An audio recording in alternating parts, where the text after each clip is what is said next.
Greetings, somewhere from Kentucky. I just wanted to say to everybody, I hope you had a wonderful weekend, and I'm not able to broadcast live anymore for some reason. I don't understand why, but saying I gotta have 100,000 viewers or followers or something, I don't know, or 1,000, but it's somewhat confusing. But anyways, the reason I'm making this video is very simple. Monetization, test run, if you will. I've changed my name several times on this channel, from my name to Truckers for Trump with my name back to my name. So what this channel is going to be a platform eventually for, I would say, just about anything, but more so I can help others because of a life that I lived. I'm going to leave politics out of this from now on, alright? So I'm going to change this more to like a self-help channel, if you will. If you have a question, if you're struggling, you're going through anything traumatic, like a loss of a loved one, if you have problems with addiction, these are all things I've been through. If you're a victim of abuse, it doesn't matter, physical, sexual, I've been through everything. You know, I've been through it all. I've lived through it. I lived through hell and back. You might ask, how could one person go through so much and yet still have sanity?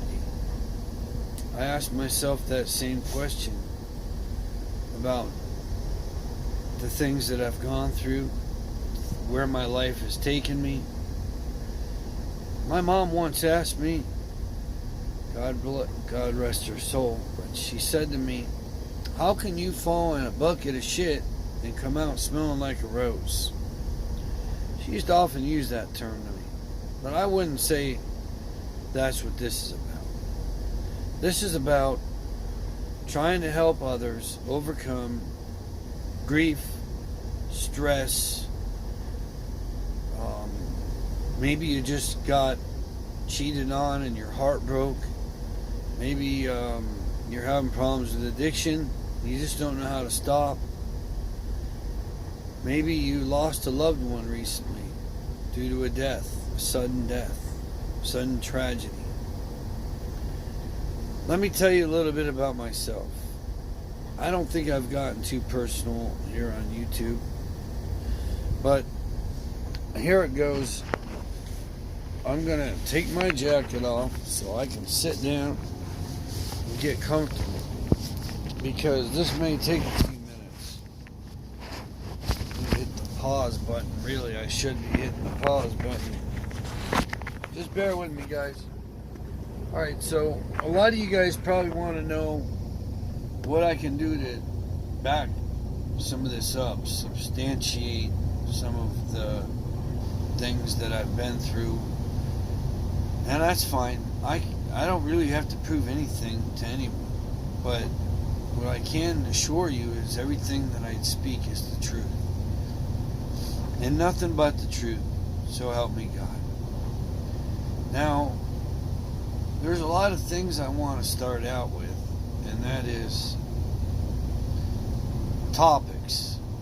What the topic of the day is, maybe. I don't know. You guys, please offer me suggestions. I'm going to offer you to give me suggestions on how you want to talk about things, and leave your comments below, and I'll go from there. But until then, let me give you a little history about myself. I'm 50 years old. I'm a single father. I have 4 lovely children that are all over the age of 18. I love each and every one of them, but I raised my oldest son. I'm especially closest to him, and he is 28 years old. Now, I haven't exactly been the best father that I could have, but I always stuck by him. I always paid my child support for my other children. And, you know, I never knew what a drug was until I was 29 years old. I never knew what a drug was. Never touched it, never had nothing to do with it. I had other plans with my life. I wanted to be a police officer and help protect and serve others. But God had other plans for me. And inasmuch as that broke my heart and changed my life forever, I made some really drastic decisions back then, afterwards, that I really shouldn't have. One is, in October 10th, 1997, this is when it all began. I lost my only brother, who took his life. He took a rope, put it around his neck, and hung himself because his wife was having an extramarital affair. I found my only brother. That was a horrible thing to find. That was a horrible sight for me. It changed my life forever. And let me tell you, I don't wish that on anybody.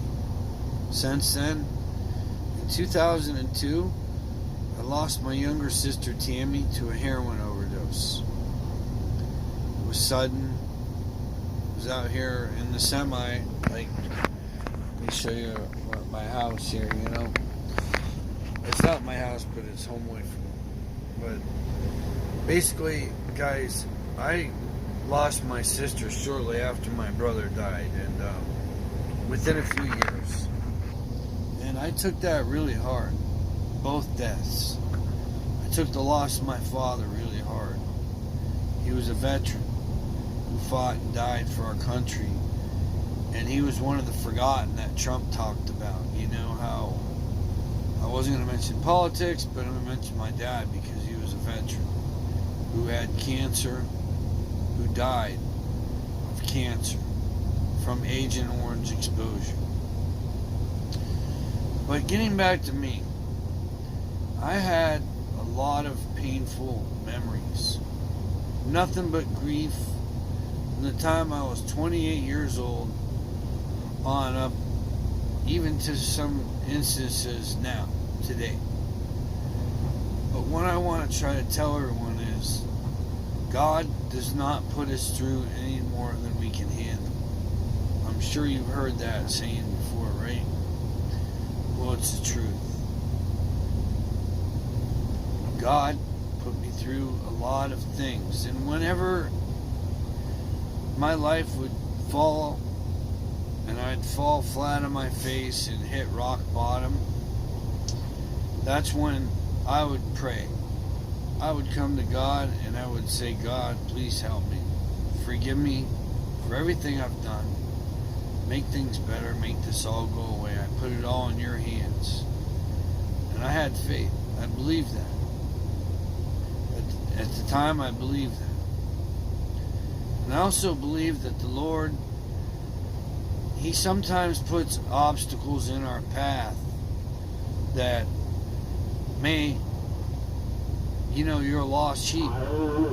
You're a lost sheep, or a lost soul. So God may want to get your attention, and the only place you're going to get your attention is in prison or an institution.